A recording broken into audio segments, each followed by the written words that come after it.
پاکستان تحریک انصاف جو ہے وہ بڑی اب بیرسٹر گوہر کے بیان کے مطابق کہ ہم موجودہ چیف جسٹس کو بالکل معنون تسلیم کرتے ہیں اور ہم وہ تو بڑے مطمئن نظر آ رہے ہیں. حکومت ابھی تک مطمئن نہیں ہو رہی. آپ کیا سمجھتے ہیں حکومت موجودہ نظام سے آخر کیوں مطمئن نہیں ہے؟ 26ویں آئینی ترمیم بھی کر لی, اس پہ بھی سیٹسفیکشن نہیں ہو رہی. چیف جسٹس کے حوالے سے بھی, ابھی جوڈیشل نظام کے حوالے سے بھی مزید کچھ نہیں ہوا. حکومت کی تسلی کیوں نہیں ہو رہی؟ حکومت دیکھیں میں آپ کو بتاتا ہوں, حکومت اس وقت جن بحرانوں میں گھری ہوئی ہے اس میں سب سے ٹاپ موسٹ جو بحران ہے وہ معیشت ہے. اور معاشی طور پہ جس طرح کہ آرمی چیف اور پرائم منسٹر نے انیشیٹو لیا اور SIFC کا انعقاد کیا گیا, SIFC کے انعقاد کے بعد معاشی طور پہ ہم کچھ بہتر ہونے جا رہے ہیں. سعودی عرب سے بہت بڑی انویسٹمنٹ آئی ہے. اب میں سمجھتا ہوں کہ جو اب پرائم منسٹر سعودی عرب گئے تھے وہ جب پاکستان آئیں گے تو ان کو یہ پتہ لگ جائے گا کہ انویسٹمنٹ مزید انہینس ہوگی, بلکہ اعلان ہو گیا ہوا اس کا, MOUs بھی سائن ہوں گے. قطر بھی وہ گئے, قطر سے بھی انویسٹمنٹ آنے کے کبھی امکان موجود ہیں. تو میرا یہ خیال ہے کہ آئینی ترمیم جو ہے اب وہ اتنا بڑا ایشو نہیں رہا جتنا بڑا ایشو پہلے تھا حکومت کو. ٹھیک ہے بٹ صاحب, جو پاکستان کے معاملات ہیں ان پہ مختلف لوگ کرتے رہتے ہیں تجزیے, باہر کے ممالک کے لوگ بھی کرتے ہیں.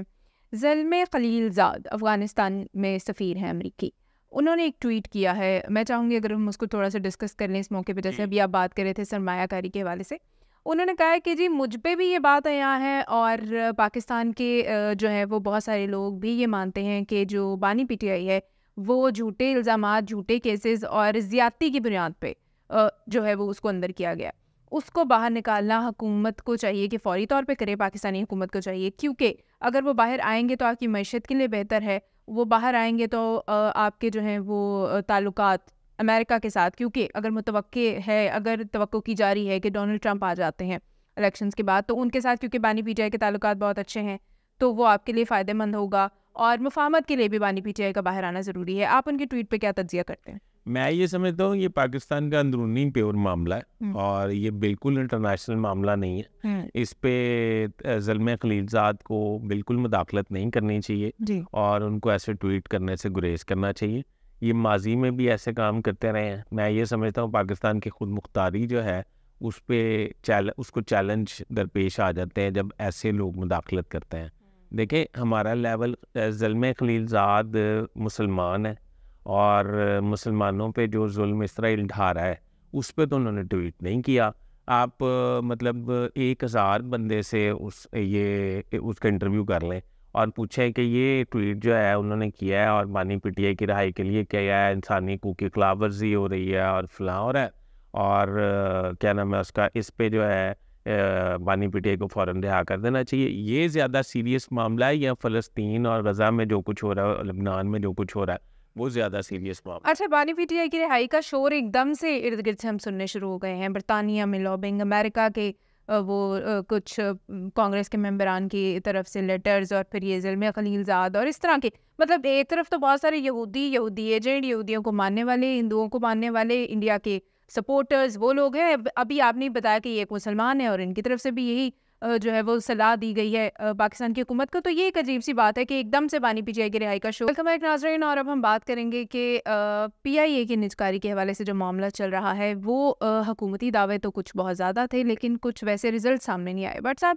بتائیے گا کہ PIA کی نجکاری کے حوالے سے موجودہ حکومت کا انٹرسٹ اور کنسرن اتنا زیادہ کیوں ہے؟ جب بھی حکومت میں آتی ہے مسلم لیگ نون تو PIA کی نجکاری کی ہم خبریں سننے لگتے ہیں. کیا اچھا, یہ آپ نے آج کل کافی ہاٹ خبر ہے, میں آپ کو اس کی تھوڑی سی ڈیٹیل تاکہ آپ کے ناظرین جو ہیں وہ اس بات کو سمجھ سکیں. ہاں جی, PIA ہم یہ سمجھتے ہیں کہ PIA لائک جہاز ہے اور وہ بک جانے ہیں, ایسا نہیں ہے. اچھا, پہلے تو اگر ہم اس ہماری پاکستان کی یا ملک کی یا ہمارے جو متعلقہ لوگ ہیں ان کی نااہلی سمجھ لیں یا پاکستان کی بدقسمتی سمجھ لیں جو نجکاری کمیشن کو چلا رہے ہیں.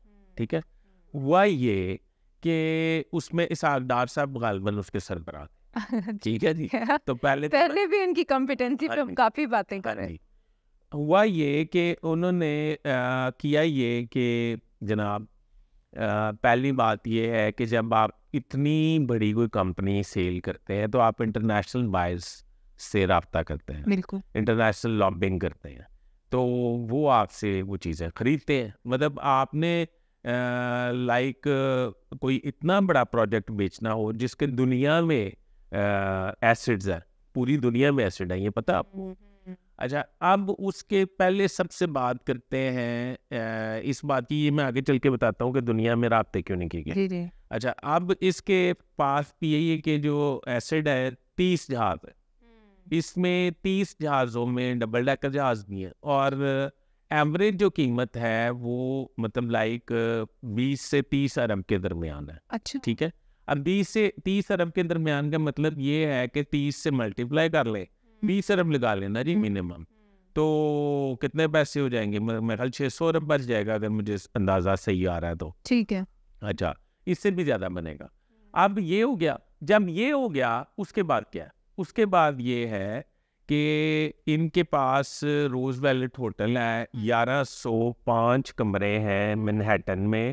اس جگہ پہ جو ایپل کمپنی کا سی او ہے, ٹھیک ہے, ان کا بھی منہیٹن میں آفس ہے, ہیڈ آفس. ٹھیک ہے, وہ جو ہیڈ آفس ہے اس سی او نے اپنی کار پارکنگ کے لیے, یہ بات توجہ سے سنیں, اپنی کار پارکنگ کے لیے $11 لاکھ کی میرا خیال 3 سال کے لیے جگہ لیز پہ لی تھی گورنمنٹ سے. ٹھیک ہے, اب آپ اندازہ لگائیں کار پارکنگ کی کتنی جگہ یوز ہوتی ہوگی, ایک مرلہ ہی ہوتی ہوگی.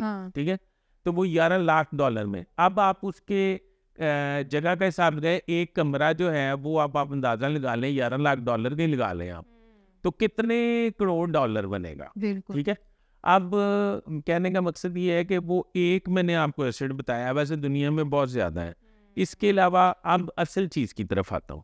اصل چیز جناب یہ ہے کہ اس کا جو لاہور سے ہترو کا روٹ ہے, اس کا لائسنس ہوتا ہے. جب آپ جہاز کی ٹریفک آپ لے کے جاتے ہیں, اوپر بھی اسمان پہ بھی سڑکیں بنے, ٹھیک ہے نا. جب یہ ٹریفک, یہ نہیں ہو سکتا کہ تمہارے میرے پاس جہاز ہے تو ہم جہاز پکڑیں اور جا کے ہترو پہ لینڈ کرتے ہیں, اس طرح نہیں ہوتا. اس کا ایک روٹ ہوتا ہے, جو روٹ ہے وہ اس وقت اس کی مالیت 30 ارب روپے ہے. ٹھیک ہے جی, 30 ارب کا روٹ ہے. آپ مجھے یہ بتائیں کہ ایک روٹ کی بات کر رہا ہوں, یورپ کے سارے روٹس ان کے پاس ہیں, یو ایس سے کینیڈا, آسٹریلیا, یہ سب روٹس ہیں پی آئی اے کے پاس. وہ اگر روٹس آپ اکاؤنٹ کریں, جب انہوں نے پی آئی اے نے لیا تھا نا, انہوں نے سینکڑوں ڈالرز میں لیے. اچھا جی, یعنی کہ پرانی بات ہے. اب وہ جو سینکڑوں ڈالر, آج اگر آپ لندن کا وہ ہترو والا 30 ارب والا روٹ لینے جائیں تو ایک تو آپ کو 5-7 سال انتظار کرنا پڑے گا. آپ کی ایئر لائن اے بی سی او, یہ جو کل میں ایک سی او صاحب کی بات سن رہا تھا, یہ جو جس کمپنی نے 10 ارب روپیہ کی قیمت لگائی ہے, وہ ایک جملہ بول رہے تھے کہ 85 ارب میں تو جی پوری ایئر لائن بن جاتی ہے. 85 ارب میں ایئر لائن تو بن جائے گی, پر مسئلہ ہے کہ یہ روٹس کہاں سے لائیں گے؟ ایئر لائن لے کے گھر ہی کھلانی ہے تو فائدہ نہیں. اب امریکہ کا روٹ جو ہے, میں ہترو کا اگر 30 ارب کا تو وہ بھی 40-50 ارب کا ہوگا. اچھا, اب اور اوپر سے جب آپ اس کو اپلائی کرتے ہیں, اس پہ کافی عرصہ آپ کو انتظار, سالوں میں انتظار کرنا پڑتا ہے, مہینوں میں, دنوں میں نہیں, سالوں میں انتظار کرنا پڑے گا. جب آپ کو روٹ وہ الاؤ کریں گے, پھر اس کا رینٹ ہوتا ہے. آپ نے اس کی فیس سمجھ لیں, اس کی فیس ادا کرنی ہے, مطلب لائک سالانہ ہوتی ہے یا منتھلی ہوتی ہے, وہ آپ نے فیس ادا کرنی ہے. وہ جو پی آئی اے فیس ادا کر رہا ہے وہ سینکڑوں میں ہے. اچھا, اور جو اب کرے گا, اب جو روٹ لے گا, اب نیا جو روٹ وہ لے گا, وہ کروڑوں میں کرے گا. فرق اتنا واضح ہے. اب آ جائیں دوسری طرف کہ یہ جو انہوں نے نیگلیجنسی کہہ لیں, نااہلی کہہ لیں, کہ انہوں نے جب وہ انوائٹ کیا کمپنیز کو, تو اس میں شاہد خاقان عباسی جو فارمر پرائم منسٹر ہے, ان کی اپنی ذاتی ایئر لائن ہے ایئر بلو. ایئر بلو کو انہوں نے شارٹ لسٹ نہیں کیا. جنا ایئر کو, عارف حبیب کو, فلائی جنا, وائی بی, جن کو انہوں نے وہ نہیں کیا, شارٹ لسٹ نہیں کیا. اب یہ مجھے نہیں پتا کہ انہوں نے شارٹ لسٹ کیوں نہیں کیا, پہلی بات. دوسری بات یہ ہے کہ انہوں نے انٹرنیشنلی کسی کو ٹچ ہی نہیں کیا. یہ ملیشین ایئر لائنز ہے, 6 کمپنیز کا دعویٰ کیا تھا, تو لیکن ان میں سے صرف ایک آئی, وہ بھی آپ کو پتا ہے لوکل, اور وہ لوکل, اور یہ ہمارے پنڈی اسلام آباد کی, اور ان کا ایک نجی ٹی وی چینل بھی ہے. تو کہنے کا مقصد یہ ہے کہ ان کو انٹرنیشنلی ان ایئر لائنس کو انوائٹ کرنا چاہیے تھا, لائک فیڈیکس کو انوائٹ کرنا چاہیے تھا, یو ایس اے سے, لائک کوئی چائنا سے, کوئی مطلب اس کی نجکاری ہونی ہی چاہیے. آپ کو لگتا ہے اس کا واحد حل یہی ہے؟ وجہ نا مفتی اسماعیل کہتے ہیں, مجھے فیکٹ اینڈ فگر تو نہیں پتا, میں نے یہ سنا ہے کہ 400 ارب کا نقصان ہو چکا ہے کافی عرصے میں. تو اب اگر یہ نجکاری نہ ہوئی تو 100 ارب کا اور خسارہ ہوگا پاکستان کو. اس میں پرابلم کیا ہے؟ اس میں پرابلم یہ ہے کہ اب آپ کو پتہ ہے پیپلز پارٹی اور پی ٹی آئی اس کی نجکاری نہیں چاہتی تھی. یاد اب یہ نجکاری ہو کیوں رہی ہے؟ یہ آئی ایم ایف نے لاسٹ وارن کر دیا کہ ساڑھے کو پیسے لے کے خسارے چھپائی جاندے ہو, تو ہم نے یہ خسارے والے محکمے ختم کرو. تو خسارے کا باعث کون ہے؟ یہ ہماری انہوں نے اتنا, مثلا شاہد خاقان عباسی بطور پرائم منسٹر, جب وہ پرائم منسٹر تھے تو پی آئی اے کا لاہور جے ایف کے روٹ جو ہے وہ بند ہو گیا تھا امریکہ میں, اور ایئر بلو کا کھل گیا تھا. اب یہ نہیں میں کہہ رہا ہوں انہوں نے کوئی کرپشن کی ہوگی, پر اس کا مطلب یہ ہے کہ ان کو کام آتا ہے, ان کو اپنی ایئر لائن کام کرنی کامیاب نہیں آتی. شاہد خاقان جو ہے وہ چیئرمین پی اے بھی رہ چکے ہیں, شاید آپ کو پتا, اسی وجہ سے ہی انہوں نے یہ اگر ان کو یہ نہیں پتا کہ خسارہ کہاں ہو رہا ہے تو پھر انہوں نے ایئر بلو, میں کام کر رہا ہوں, مجھے خسارہ ہو رہا ہے, تو میں کسی کے امپلائی کے طور پہ کام کر رہا ہوں, تو میں اپنا تھوڑی وہ کاروبار کروں گا جب مجھے پتا ہے اس وقت خسارہ ہے. ان کو پتا ہے اس میں فائدہ ہے. ایکچولی اس کی افسران کی اور اتنی لمبی ایک وہ ہے فہرست کہ جس طرح یہ رائٹ سائزنگ ہو رہی ہے حکومت پاکستان کر رہی ہے, یہ ڈاکیے اور چوکیدار نکالی جا رہی ہے, پی ایم نکالی جا رہی ہے. یہ میں نے آپ کو پہلے بھی پروگرام میں کہا تھا کہ 100 لوگ جو ہے نا ٹاپ کے نکال دیں اور اربوں روپے کا ہمیں فائدہ ہوگا, ان غریب خاندانوں کو تباہ و برباد نہ کرے برائے مہربانی. تو یہ بریک تو نہیں لینی, واٹس ایپ بریک لینی ہے, لیکن بریک سے پہلے کوئکلی یہ پوچھنا چاہوں گی, سب سے زیادہ فوکس ہمیشہ اسی حکومت کا کیوں ہوتا ہے؟ پاکستان تحریک انصاف کے دور میں اتنا شوق سنا. ایسی بات چلے ہم ایک بریک کے بعد اس پہ ڈیٹیل میں بات, میں نے آپ کو پوری بات بھی بتانی ہے.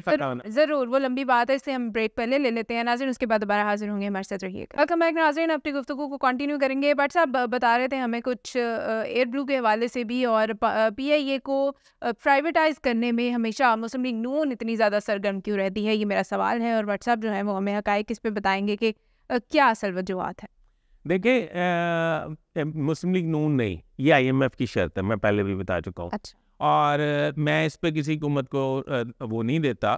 اس میں جو سیاسی بڑی پارٹیاں ہیں انہوں نے اپنے ورکرز کو اتنی بڑی تعداد میں بھرتی کیا ہوا ہے کہ ان کو افورڈ کرنا ہی مشکل ہے, ان کی مراعات ہی بہت زیادہ ہیں. ٹھیک ہے, اب آپ اندازہ لگائیں کہ آپ نے سنا ہوگا کہ پاکستان کے لیے کتنی بدنامی کا باعث ہے, کبھی کوئی ایئر ہوسٹس, کبھی کوئی جو ہے وہ مسنگ ہو جاتے ہیں, کبھی اسمگلنگ میں پکڑے جاتے ہیں. تو میرا یہ خیال ہے کہ پاکستان میں اس کی نجکاری ہو جانی چاہیے, کوئی ایسی بات نہیں ہے. انکمپیٹنسی ہے پھر بھی ہماری, اس کی وجہ انکمپیٹنسی ہے کیونکہ اس کی وجہ ہے کہ یہ لوگ اپنا ذاتی کاروبار تو صحیح چلا لیتے ہیں, اپنا جو دوسرا کاروبار جو حکومتی ہے ملک کا ہے اس کا خسارہ شو کر دیتے ہیں. اب میرا یہ خیال ہے کہ وہ انٹرنیشنل کمپنیز کو انوائٹ کیا جاتا, انٹرنیشنل کمپنیز کو اپروچ کیا جاتا ہے. یہ پی آئی اے بڑا تاریخی ادارہ ہے اور یہ دنیا کی پہچان ہے, ہماری پہچان ہے. دنیا کی ایمریٹس ایئر لائن جو دنیا کی ٹاپ موسٹ ایئر لائنوں میں شمار ہوتی ہے, جن کا تعلق یو اے ای سے ہے, اور ملیشین ایئر لائن ملنڈو جو ہے وہ ان کو یعنی کہ آپ سمجھے کہ ان کو ٹریننگ دینے والا ان کا وہ پورا فارمیٹ بنانے والے پی آئی اے تھے. ایسے ہی ہے, اور پی آئی اے کے پائلٹ جو ہیں انہیں انتہائی ایکسپرٹ سمجھا جاتا ہے دنیا میں, اور وہ دنیا میں کافی جگہ کام بھی کرتے ہیں. بٹ صاحب یہاں تک کہ پرائیویٹ لوگ جو اپنے کیبن کروز کے انٹرویو کرتے ہیں اس میں بھی جب پینل بیٹھتا ہے تو ایک پی آئی اے کے سینئر ایئر ہوسٹ اس کے اندر لازمی ہوتی ہے. جی, تو آپ دیکھیں کہ پھر بھی ہم جو ہے وہ اپنے ادارے کو بچا نہیں پا رہے. آج تو آپ نے بڑی تیاری کی ہوئی ہے اس پہ پی آئی اے پہ, تھینک یو سو مچ. اب دیکھیں دکھ کی بات ہے نا, یہ ہم سارے اپنے ادارے چھوڑ دیں گے, ہم سے کچھ بھی سنبھالا نہیں جائے گا. حکومتی ملازمین ہی نہیں مجھے لگتا ہے آئندہ وقت میں رہنے, سب لوگ پرائیویٹ لوگوں کے ہی ملازم ہوں گے. خیر تھوڑی سی بات سیاست پہ بھی کر لی جائے اگر آپ کی اجازت. جی, بشرا بی بی رہا ہو گئی, جی, شور مچ گیا ڈیل ہوئی. پی ٹی آئی تو کہتی ہے ڈیل نہیں ہوئی, اور اب کچھ حکومتی لوگ بھی کہنے لگ گئے ہیں ڈیل نہیں ہوئی. رانا ثناء اللہ صاحب کا یہ کہنا کہ ڈیل نہیں ہوئی, آپ کیا سمجھتے ہیں؟ میں یہ سمجھتا ہوں کہ ڈیل ہوئی. اچھا, ڈیل اس طرح ہوئی کہ جب وہ خواجہ آصف وزیر دفاع ہے اور ان کا بیان بہت امپورٹنٹ ہے کہ دال میں ضرور کچھ کالا ہے. میرا یہ خیال ہے ذاتی طور پہ کہ بشریٰ بی بی کے باہر آنے سے عمران خان جو ہے وہ ان کو کافی ریلیف ملے گا. کیسے؟ وہ اس لیے کہ وہ کافی میں نے سنا ہے پریشان تھے اس بات پہ کہ ان کا میری اہلیہ جو ہے وہ جیل میں ہے. اچھا. اور دوسرا میں یہ بھی سمجھتا ہوں کہ اہلیہ جو ہے وہ پارٹی پہ اب بالکل فوکس کر لیں گی. اچھا. اور یہ جو لوگ لڑ رہے ہیں یہ ایک سازش کے تحت ان کو لڑوایا جا رہا ہے. یعنی کہ لڑوایا جا رہے سے مراد یہ کہ ایک ماحول بنایا جا رہا ہے ان کو بشریٰ بی بی کو لانچ کرنے کے والے سے.